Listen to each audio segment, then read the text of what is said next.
ಎಲ್ಲಾ ಹಾನಿಯಿಂದ ಕೂದಲನ್ನು ರಕ್ಷಿಸುತ್ತೆ. ಬರೀ Amrit noni reach root premium hair oil. Surpur ಉಪಚುನಾವಣೆ ಕದನ ದಿನೇ ದಿನೇ ರಂಗೇರಿದೆ. ಪ್ರಮುಖವಾಗಿ ಬಿಜೆಪಿ ಅಭ್ಯರ್ಥಿ ರಾಜುಗೌಡ ಅವರು ಕೂಡ ನಾರಾಯಣಪುರ ಡ್ಯಾಮ್ ನೀರಿನ ವಿಚಾರವಾಗಿ ಸಾಕಷ್ಟು ಕ್ಷೇತ್ರದಲ್ಲಿ ಪ್ರಚಾರ ಕೂಡ ಮಾಡ್ತಾ ಇದ್ದಾರೆ. ಪ್ರಮುಖವಾಗಿ ನೀರಿನ ವಿಚಾರಕ್ಕಾಗಿ ಒಂದು ವೇಳೆ ಕ್ಷೇತ್ರದ ಜನರು ಗೆಲ್ಲಿಸಿದರೆ ಶಾಸಕ ಸ್ಥಾನ ಕೂಡ ಒಂದು ವೇಳೆ ನೀರು ಬಿಡದಿದ್ದರೆ ಶಾಸಕ ಸ್ಥಾನಕ್ಕೆ ರಾಜೀನಾಮೆ ನೀಡುತ್ತಾರೆ ಮಾತುಗಳನ್ನು ಕೂಡ ಹೇಳಿದ್ದಾರೆ. ಈ ಬಗ್ಗೆ ಮಾತನಾಡಲು ಸುರ್ಪುರ್ ಬಿಜೆಪಿ ಅಭ್ಯರ್ಥಿ ಅಂತ ರಾಜುಗೌಡ ಅವರು ಕೂಡ ನಮ್ಮ ಜೊತೆ ಇದ್ದಾರೆ. ತಾವು ಏನು ಹೇಳ್ತಕ್ಕಣ್ಣ ಸರ್, ತಾವು ಕೂಡ ಸಾಕಷ್ಟು ಕ್ಯಾಂಪೇನ್ ಮಾಡ್ತಾಯಿದ್ದಾರೆ. ಪ್ರಮುಖವಾಗಿ ಸುರ್ಪುರ್ ಭಾಗದಲ್ಲಿ ಇಲ್ಲೇ ನಾರಾಯಣಪುರ ಜಲಾಶಯ ನಂಬಿ ಸಾಕಷ್ಟು ನೀರಾವರಿ ಕ್ಷೇತ್ರ ಕೂಡ ಇದೆ. ನೀರಾವರಿ ವಿಷಯನೇ ಅಜೆಂಡಾ ಇಟ್ಕೊಂಡು ಕ್ಯಾಂಪೇನ್ ಕೂಡ ಮಾಡ್ತಾಯಿದ್ರಿ, ಏನು ಹೇಳ್ತೀರಿ ಸರ್? ನಾನು ನೀರಾವರಿ ವಿಷಯನ ಯಾಕಂದರೆ ನಾನು ರಾಜಕೀಯಕ್ಕೆ ಬಂದಿದ್ದೆ ನೀರಾವರಿಯಿಂದ. ನಾನು ಜಿಲ್ಲಾ ಪಂಚಾಯತ್ ಸದಸ್ಯನಾಗಿ 3 ವರ್ಷ ಶಾಸಕನಾಗಿ ಕೆಲಸ ಮಾಡಿದ್ದೇನೆ. ನನಗೆ ನೀರಿನ ಬಗ್ಗೆ ಗೊತ್ತಿದೆ. ಮತ್ತು ಡ್ಯಾಮಿನ ಕೆಳಭಾಗದಲ್ಲಿ ನನ್ನ ಊರಿದೆ. ಎಷ್ಟು ಕ್ಯೂಸೆಕ್ಸ್ ನೀರಿಗೆ ಎಷ್ಟು TMC ಆಗ್ತದೆ, ಎಷ್ಟು TMCಯಿಂದ ನೀರು ಎಷ್ಟು ಒಕ್ಕಲ್ತನ ವ್ಯವಸಾಯಕ್ಕೆ ಉಪಯೋಗ್ತಾನೆ ಎಲ್ಲರ ಬಗ್ಗೆ ನನಗೆ ಮಾಹಿತಿ ಇದೆ. ಹಾಗಾಗಿ ನಾನು ಹೇಳಿದ್ದೀನಿ, ಇವತ್ತು ಡ್ಯಾಮ್ನಾಗ 19 TMC ನೀರಿದೆ. ನಾನು ಹೇಳ್ತಿರೋ ನೀರು ವ್ಯವಸಾಯಕ್ಕೆ ಉಪಯೋಗ ಇರೋಂಥದ್ದು, ಕುಡಿಯೋ ನೀರಿಂದು ಮತ್ತು ಡೆಡ್ ಸ್ಟೋರೇಜ್ ಬಿಟ್ಟು. ನಾರಾಯಣಪುರಲ್ಲಿ 4 TMC ಇದೆ, ಆಲಿಮಟ್ಟಲ್ಲಿ 15 TMC ಇದೆ. ಇವತ್ತು ನಾವು ರೈತರ ಸಂಬಂಧ ಯಾವತ್ತೂ ನಾವು ಸುಮ್ಮನೆ ಇರೋಂಗಿಲ್ಲ, ನಮ್ಮ ರೈತರು ಸುಮ್ಮನೆ ಇರೋಂಗಿಲ್ಲ. ರೈತರಿಗೋಸ್ಕರ ಯಾವತ್ತೂ ಹೋರಾಟ ಮಾಡ್ಕೊಂತ ಬಂದ್ವಿ. ಡ್ಯಾಮ್ನಾಗ ನೀರು ಇಟ್ಕೊಂಡು ನೀವು ಯಾಕೆ ಬಿಡ್ತಿಲ್ಲ ಅನ್ನೋದು ನಮ್ಮ ಪ್ರಶ್ನೆ. ಹೆಂಗೆ MB ಪಾಟೀಲ್ರು ನೀರು ಬಿಡಿಸ್ತಾರೆ, ಹೆಂಗೆ ಶಿವಾನಂದ ಪಾಟೀಲ್ ಬಿಡಿಸ್ತಾರೆ, ಹೆಂಗೆ ತಿಮ್ಮಾಪುರ ಬಿಡಿಸ್ತಾರೆ, ನೀವು ಯಾಕೆ ಬಿಡಿಸಂಗಿಲ್ಲ ರೀ? ಬಿಡಿಸ್ಬೇಕಲ್ಲ, ರೈತರಿಗೆ ಯಾಕೆ ಅನ್ಯಾಯ ಮಾಡೋದು? ಈಗ ಯಾಕೆ ಸ್ಟಾಕ್ ಇಟ್ಕೊಂಡು ಏನು ಮಾಡ್ತಾರೆ 19 TMC ನೀರನ್ನ? ಈಗ ಆಯ್ತು ಬಿಡ್ರಿ, ರೈತರ ಜೀವನ ಮುಗ್ದೇ ಹೋಗ್ಯದ. ಈಗೇನು ಮಾಡ್ತಾರೆ ಅವು ನೀರನ್ನ? ಹೌದ್ರಿ, ಕುಡಿಯೋ ನೀರಿಗೆ ಅಂದ್ರೆ ನೀವು ಬೇರೆ ಜಿಲ್ಲೆಗೆ ಬಿಡ್ತೀರಿ, ಸುರ್ಪುರ್ಗೆ ಯಾಕೆ ಕುಡಿಯೋ ನೀರು ಬಿಡ್ತಿಲ್ಲ? ಇಲ್ಲಿನೂ ಸುರ್ಪುರದಾಗ ದನಕರಗಳು ಸಾಯಂತ ಪರಿಸ್ಥಿತಿ, ಹಳ್ಳಗಳು ಎಲ್ಲ ಬತ್ತಿ ಹೋಗಿದ್ದಾವೆ, ಯಾಕೆ ಬಿಡ್ತಿಲ್ಲ? ಇಲ್ಲಿವಾದ್ರೆ ನೀವು ಎಲ್ಲ ರೈತರದ್ದು ಕೆನಲ್ ಮೇಲೆ ಇದ್ದಂಥದ್ದು ಎಲ್ಲ ರೈತರ ಪಂಪ್ಸೆಟ್ನ ಹಾಳು ಮಾಡ್ತೀರಿ. ಹೋಗಿ ಅದರ ಟ್ಯೂಬ್ಗೆ ಹೊಡೆದು ಫುಟ್ಬಾಲ್ ಪೈಪನ್ನ ಹಾಳು ಮಾಡಿರಿ. ನದಿಗಿರುವಂಥ ಎಲ್ಲ ಪಂಪ್ಸೆಟ್ಗಳನ್ನ ಕರೆಂಟ್ ತೆಗೆದಿರಿ. ಎಷ್ಟು ದೌರ್ಜನ್ಯ ಮಾಡ್ತೀರಿ ನಮ್ಮ ರೈತರ ಮೇಲೆ? ಯಾಕೆ ನಿಮ್ಮ ಕ್ಷೇತ್ರದಾಗ ಯಾಕೆ ಮಾಡಂಗಿಲ್ಲ ಹಂಗೆ? ಏನು ಕೆನಲ್ ಬರೀ ಸುರ್ಪುರದಾಗ ಅದ, ಶಾಪುರದಾಗಿಲ್ಲ? ಯಾಕೆ ಭೀಮಾ ನದಿಗೆ ರೈತರಿಗೆ ಅವ್ರಿಗೆ ಯಾಕೆ ಇದು ಮಾಡಂಗಿಲ್ಲ? ಆ ಸುರ್ಪುರನ ಯಾಕೆ ಟಾರ್ಗೆಟ್ ಮಾಡ್ತಿದ್ರಿ ನೀವು? ಬರ್ರಿ ದರ್ಶನಪುರಣ್ಣ, ನೀರು ಇಲ್ಲ ಅಂತ ಇದ್ದರೆ ನಾನು ಈ ಒಂದು ನಾಮಿನೇಷನ್ ಏನು ಮಾಡಿದ್ದೀನಿ ನಾನು ವಿಡ್ರಾ ಮಾಡ್ಕೊತೀನಿ.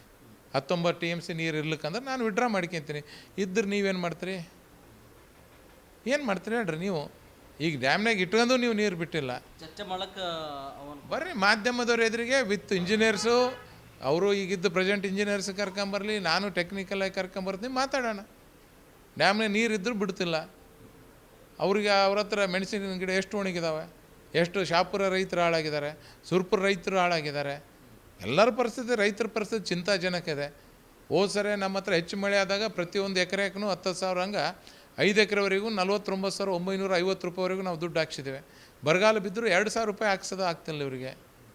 ಇವೆಲ್ಲ ರೈತರ ಬಗ್ಗೆ ಯಾವುದೇ ವಿಷಯ ಯಾರು ಬೇಕಾದರೂ, ಇರಿಗೇಷನ್ ಮಿನಿಸ್ಟ್ರು ಬರಲಿ ಚರ್ಚೆಗೆ ನಾನು ಸಿದ್ಧ ಇದ್ದೀನಿ, ಬೇಕಾದವ್ರು ಬರಲಿ, ರೈತರ ನೀರಿನ ವಿಷಯದಾಗ ನಾನು ಚರ್ಚೆಗೆ ನಾನು ಸಿದ್ಧ ಇದ್ದೀನಿ.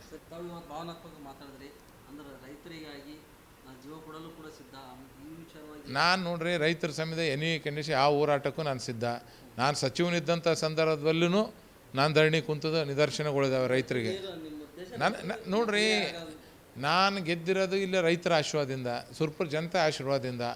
ಮಂತ್ರಿ ಮಾಡೋದು ಬೇರೆ ಮಾಡೋದು ಹೈಕಮಾಂಡ್ ನಿರ್ಧಾರ ಮಾಡ್ತಾರೆ, ಶಾಸಕರು ಮಾಡೋದು ಇಲ್ಲಿಯವ್ರ ನಿರ್ಧಾರ. ಇಲ್ಲಿಯವ್ರಿಗೆ ನಾನು ನಿಷ್ಠೆಯಿಂದ ದುಡಿಯೋದು ನನ್ನ ಕರ್ತವ್ಯ ಆಗ್ತದೆ. ಹಂಗೆ ನಾನು 2012-13 ಸಚಿವನಿದ್ದಾಗ ನೀರಿನ ಸಮಸ್ಯೆ ಬಂದಾಗ ಹೋರಾಟಕ್ಕೆ ಇಳಿದಿದ್ದೀನಿ. ನಾನು ವಿಧಾನಸೌಧದಲ್ಲೂ ಮಾತಾಡಿದ್ದೇನೆ, ಎಲ್ಲ ಚರ್ಚೆಯಲ್ಲೂ ನಾನು ಭಾಗವಹಿಸಿದ್ದೇನೆ. ನನ್ನ ಜೀವನದಲ್ಲಿ ನಾನು ಮಾತ್ರವಲ್ಲ, ನನ್ನ ಕೂದಲು ಕೂಡ ಆಗಿರಬೇಕು ಸ್ಟ್ರಾಂಗ್ ಅಂಡ್ ಸ್ಟೈಲಿಶ್. ಬರೀ Amrit noni reach root premium hair oil ನೊಂದಿಗೆ. Reach root premium hair oil ನೀರು ಸಮಸ್ಯೆ ಆಗೋದಪ್ಲೆ ನೋಡ್ಕೋತಿರ್ತಾವೆ. ಅದು ರೈತರಿಗೆ ಸಂಪೂರ್ಣ ವಿಶ್ವಾಸ ಇದ್ದಾರೆ. ರಾಜೀವ್ಗೌಡನ ಗೆಲ್ಲಿಸ್ಬೇಕು. ಹೋದ ಸರಿ ಯಾವುದೋ ಒಂದು ತಪ್ಪಿಂದ ರಾಜೀವ್ಗೌಡನ ಸೋಲಿಸಿದ್ವಿ.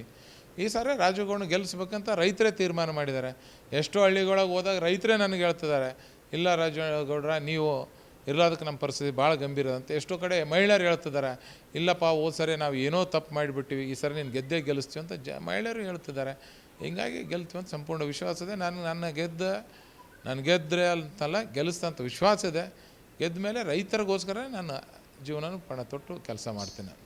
ಇದು ಸುರ್ಪುರ್ ಬಿಜೆಪಿ ಅಭ್ಯರ್ಥಿ ರಾಜುಗೌಡ ಅವರ ಮಾತಾಗಿದೆ. ಸುರ್ಪುರ್ ಕ್ಷೇತ್ರದ ರೈತರಿಗಾಗಿ ಜೀವ ಕೊಡಲು ಕೂಡ ಸಿದ್ಧನಿದ್ದೆ ಎಂಬ ಮಾತುಗಳನ್ನು ಕೂಡ ಹೇಳ್ತಾರೆ. ಕ್ಯಾಮ್ರಾಮ್ಯಾನ್ ಲಕ್ಷ್ಮೀಕಾಂತ್ ಲಿಂಗೇರಿ ಜೊತೆ ನಾಗಪ್ಪ ಮಾಲಿ ಪಾಟೀಲ್, ವಿಸ್ತಾರ ನ್ಯೂಸ್, ಯಾದಗಿರಿ. ಅನುಕ್ಷಣದ ಸುದ್ದಿಗಳಿಗಾಗಿ ವಿಸ್ತಾರ ನ್ಯೂಸ್ ಯೂಟ್ಯೂಬ್ ಚಾನೆಲ್ ಸಬ್ಸ್ಕ್ರೈಬ್ ಮಾಡಿ. ಹೊಸ ಸುದ್ದಿಗಳ ನೋಟಿಫಿಕೇಶನ್ಗಾಗಿ ಬೆಲ್ ಐಕಾನ್ ಕ್ಲಿಕ್ ಮಾಡಿ. ಲೇಟೆಸ್ಟ್ ಅಪ್ಡೇಟ್ಸ್ಗಾಗಿ www.vistaranews.com ವೆಬ್ಸೈಟ್ಗೆ ವಿಸಿಟ್ ಮಾಡಿ. ಅಂಗೈಯಲ್ಲೇ ಜಗತ್ತಿನ ಸುದ್ದಿ ತಿಳಿಯಲು ವಿಸ್ತಾರ ನ್ಯೂಸ್ ಕನ್ನಡ ಆಪ್ ಡೌನ್ಲೋಡ್ ಮಾಡಿ.